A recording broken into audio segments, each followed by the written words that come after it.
Good morning, everybody.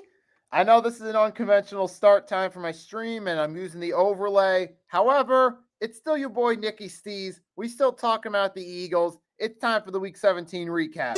Fasten your seatbelts for the realest Eagles and Sixers YouTuber! One who plays no clickbait and gets to the point! The myth, the legend, Nicky Stees! Come to my channel, you know the deal. Yo, boy, always keeps sticks real. I'm simply statue, think they slate, dropping unrealistic man. 2K takes for the clip.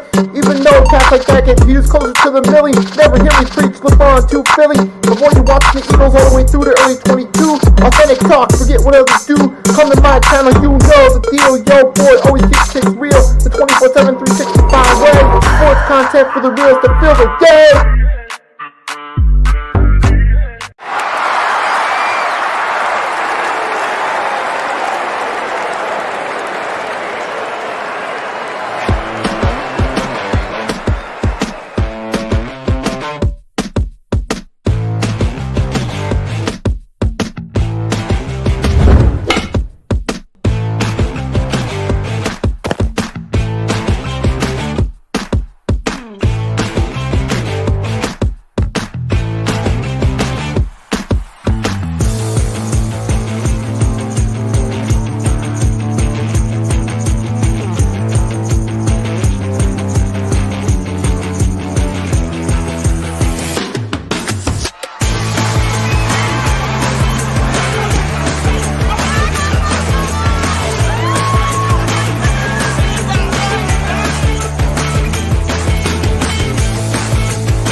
Good morning, everybody. It's your boy, Nicky Stees here.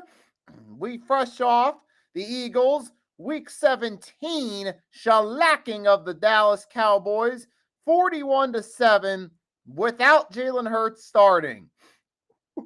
Woo, that was cold, wasn't it? This time around, we're doing this as an overlay. This is just a one-time deal for those wondering why I'm not showing my face. But with that being said, I'm sure you guys won't care. Just sit back, listen to what I have to say. I'm sure you'll enjoy my content as always. So with that being said, let's dive right into it. First off, starters, it's a beautiful day outside by the Jersey Shore for winter standards. Start off with that. That's beautiful. And as always, we're doing this live on my channel. There's the link to my channel in the chat. Link to the Hardcore Sports Network channel in my chat. Now, I know the chat might not be bumping as much because of the unconventional start hours, but it's all right. I know there's a good chance some of y'all could catch this on the replay. Some of y'all probably are, but that being said, thanks for catching this, whether it be live or on the replay.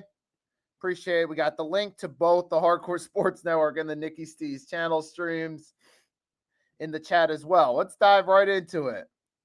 Wow, you want to talk about a statement.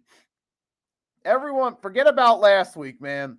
You know, we had that 10-game winning streak. We lost to the Commanders. It happens. It's just one game. But you know what? I can live with that because we came right back, turn around the next week, and decimated the Dallas Cowboys 41-7. We swept them for the first time since 2011, which it isn't really that huge a deal, but for Cowboy fans, you know that aches their soul. You know they can't stand being swept by the Eagles. So in some regards, it is a big deal because being swept by the Eagles is the Cowboys fans' kryptonite, on top of having a losing season for the first time since 2020. So you know what? In that regard, it is a big deal. But hey, Cowboy fans, don't hate on us. Don't hate on us. Here's the good news. We helped y'all in the draft. See, here's the deal. Y'all fucked up last week when y'all decided to beat Tampa Bay after you had already been eliminated from playoffs, which messed you up in the draft. You went from 6 wins to 7 wins. We helped you out. We brought you back down to reality a little bit. And now, good news is, boys, y'all stuck. Good news is we helped you out in the draft. So don't be mad at us, Cowboy fans. We helped y'all out in the draft. You didn't tank right last week against Tampa Bay. Eagles brought you back down to reality. Now, the Giants, on the other hand, messed up their tank by winning. I can't believe that. But the Eagles helped y'all, Cowboys. So don't hate on us. We helped y'all. So with that, and not only did we help the Cowboys, we actually clinched the NFC East. So the trend of the different division winners back-to-back years continues. But, and you know what? I'm proud of that. As far as this game goes, you know, I could have been happier with the way this game played out. We went into it. Obviously, we had some concerns about it going into it because it's like, snap, no Jalen Hurts. We knew the offense was going to look different. And in the first quarter, it didn't look good. I mean, especially the first quarter, because it was all Cowboys offense. We did get a pick 6 by C.J. Gardner-Johnson, returned 69 yards, which was a great start because the Cowboys were driving down the field. But not to worry, C.J. Gardner-Johnson had other plans. Cool. But then the Cowboys come right back on the field, 12 plays, get a touchdown, take up most of the first quarter. We're like, oh, no, this doesn't look good. But then our offense goes 3 and out, no yards. We're just like, what the fuck? And then the next drive, we do get a 3 and out. We stop them. Like, all right. Then there was punts. So it was 2 punts to start. Our offense wasn't really in sync. There was a little bit of worry. And you could see, like, the first couple drives, it took the Eagles a little bit of time to get used to playing with Kenny Pickett, not having Jalen Hurts there. And you could see the play calling wasn't as confident early. Like, remember, we had that one short yardage situation we punted. Like, the first time we got to a 4th and 1, we punted instead of going for it.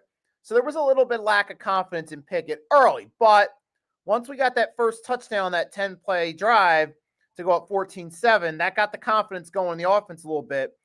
Pickett had that 22-yard to Devontae Smith. We're like, all right, we can do this. We can do this. We did get a touchdown out of it. We moved down the field. Then we got a fumble, and we're like, all right, we can do this. We went 11 plays, got a field goal. It was supposed to be a touchdown, but we got called back due to a penalty. So it was like, all right, we'll let it go.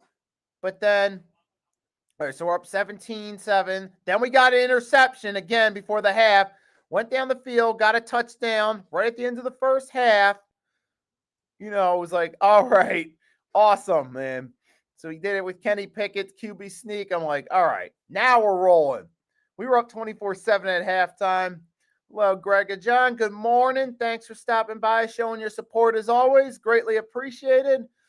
And that was all right. So Greg and John in here, longtime supporter of the Eagles streams.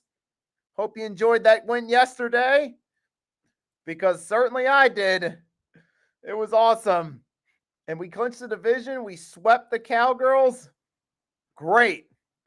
Normally, I don't make a big deal of sweeps, but for Cowgirl fans, a sweep against the Eagles is their kryptonite, so we'll take it. And that, especially, I mean, dude, we did this with our backups. We went out there, we were up 24-7 at halftime. All right. And then come second half, we get the ball to start the second half, up 24-7. It's like, oh, shoot, we going to destroy them. Then we went down there, 12 plays. We get a field goal, but it's like, you know, hey, 27-7. Keep the momentum going. Then the next drive, we go down the field, get another touchdown. I mean, even at this point, Kenny Pickett came out of the game due to an injury. I'm like, oh my God. There was a part of me that thought, okay, hopefully the Cowboys don't make this a competitive game. Hopefully he doesn't turn the ball over and do any of that. But we didn't. A.J. Brown caught a touchdown from Tanner McKee. As soon as that happened, I'm like, look, A.J. Brown is a top 5 receiver. I don't care what anyone says.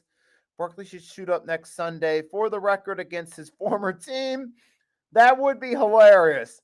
just to see Saquon take the record against his former team.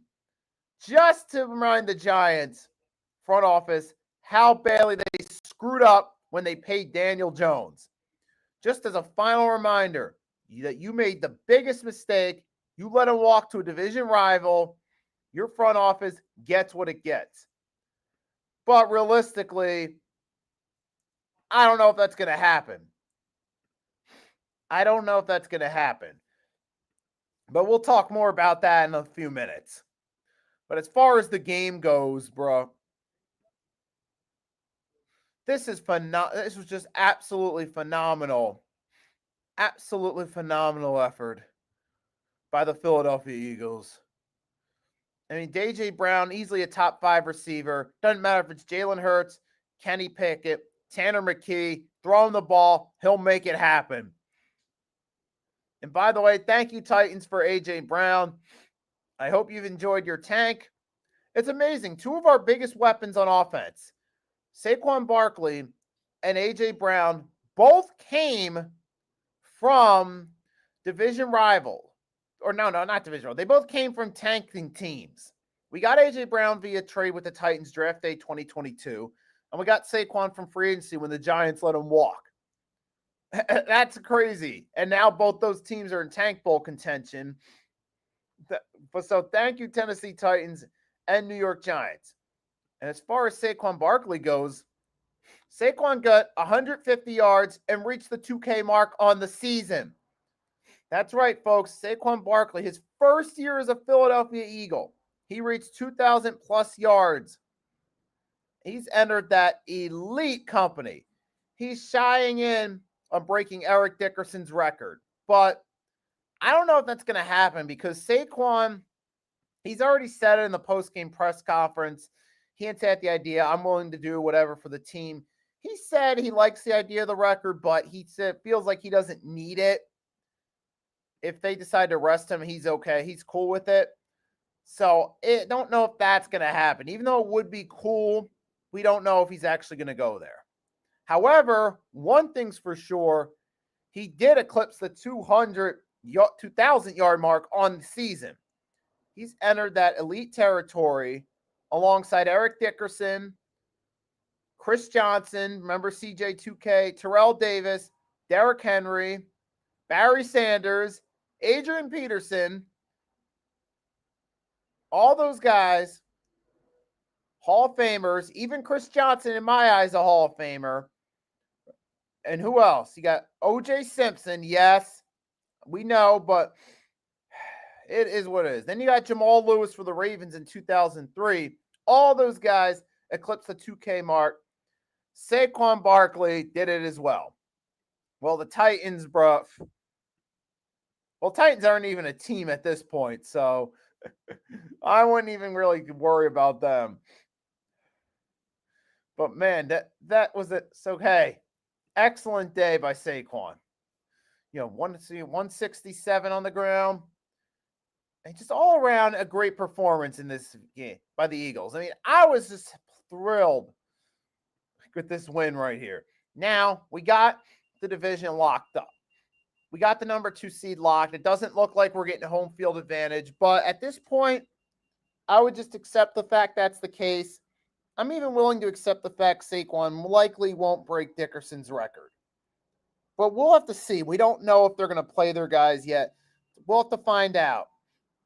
It's still only Monday morning, less than 24 hours after the game. So we don't even know what's going to happen yet. But, man, salute to the Philadelphia Eagles on winning the NFC East. We got our playoff spot locked. So with that being, man, cheers to the Philadelphia Eagles. Let's go.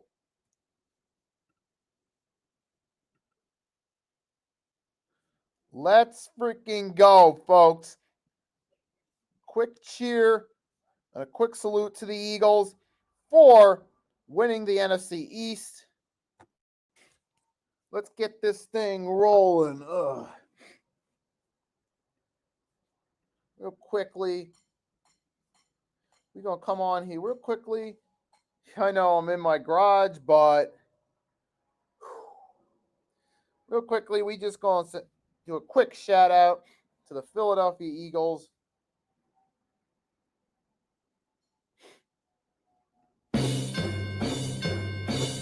Fly, Eagles, fly, on the road to victory. Fly, Eagles, fly, score a touchdown, 1, 2, 3. Hit 'em low, hit 'em high, and watch our Eagles fly. Fly, Eagles, fly, on the road to victory. E-A-G-L-E-S, Eagles! Yes, sir. Yes, sir. Philadelphia Eagles, take care of business. We got the NFC East is ours, whether it be the Commanders. Likely it's going to be the Commanders or even the Packers. Bring it on. Come divisional round. We're ready. Or do a wild card round, pardon me. But with that being said, bring on the playoffs. Packers, Commanders, whoever, let's do it. I ain't even worried about the Giants, bro. That's a throwaway game. I don't care. So with that being said, have a great rest of your day, y'all. Happy New Year to y'all if you don't catch me again before the new year. And with that being said, have a great day. Cheers to the Eagles.